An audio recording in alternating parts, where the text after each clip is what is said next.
Well, joining us is the man who would be Treasurer after the state election in New South Wales, Daniel Mookhey. Great to catch up with you. We've had a day where interest rates, Daniel, went up again, 1/4 percentage point. I guess everybody had tipped that.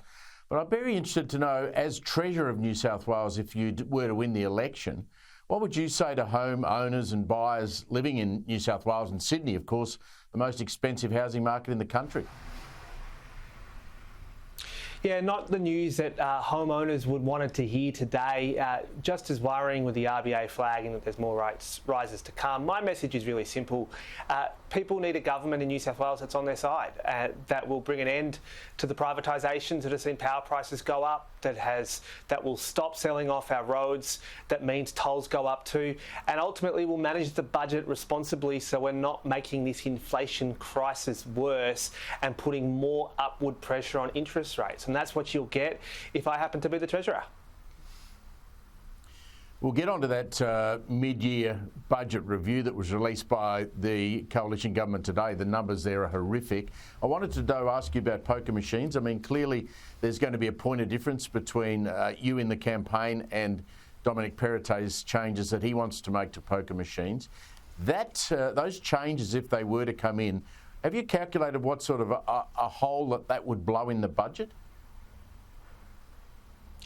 Well, Mr Perrottet said yesterday that his plan costs about $340 million. I was looking very carefully at today's budget papers. I couldn't necessarily see that he's written that into the costs yet. We've come up with a comprehensive evidence-based response to the issues of problem gambling and money laundering. We've made it clear that we will set aside $100 million to do that, and we're going to use the proceeds that come in from the Star casino fine and put that aside as a way in which to deliver the reforms that we've promised. It's just another example of how we are taking our responsibility seriously as an alternative government of New South Wales. When we're making announcements, we're explaining to people exactly how we'll pay for it. Part of the problem, of course, is that New South Wales government in particular, and this goes all the way back, to previous Labor administrations and then on to various coalition governments, they've been more addicted to poker machines and poker machine revenue than the people actually playing the bloody machines. Well, Steve, I think it's right to say that if you could get a time machine and you can go back, I think anyone would think it was a good idea to have as many poker machines as we do right now in New South Wales. One of the important differences between the policies that Labor has announced and Mr Perrottet is committed to is that we want to see fewer poker machines in New South Wales faster.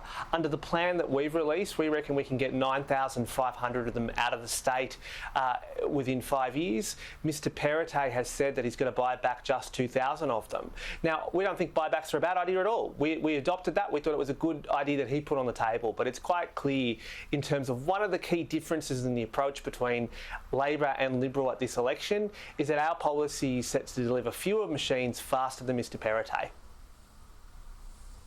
One of the things, I guess, Daniel, we've got to be careful of, I mean, many of your base, many of the people who vote Labor in this upcoming state election don't mind a small flutter on the poker machines. It does seem that Dominic Perrottet is going very hard off the back of evidence that money laundering on a large scale has taken place. But I don't think we want to say to the average punter who might want to, on a Friday night, put $50 through, a poker machine at Canterbury Bankstown RSL club is someone who should be stopped, are we? Well, I would just like to think that people expect all governments, when they announce big reforms, to be doing so on the basis of evidence. And part of the reasons why we favour a comprehensive evidence-based response is so we can find out what the effects are on the casual punter as much as they are on the problem gambler. No doubt we have got to tackle problem gambling in New South Wales. We've got to tackle money laundering too. But I think we don't want to run the risk of repeating what happened with the greyhounds, with people with the very best of intentions embark upon big reforms without having the evidence in place. We and our approach are committed to finding out what works, and I've got to say, if it does work, we will do it.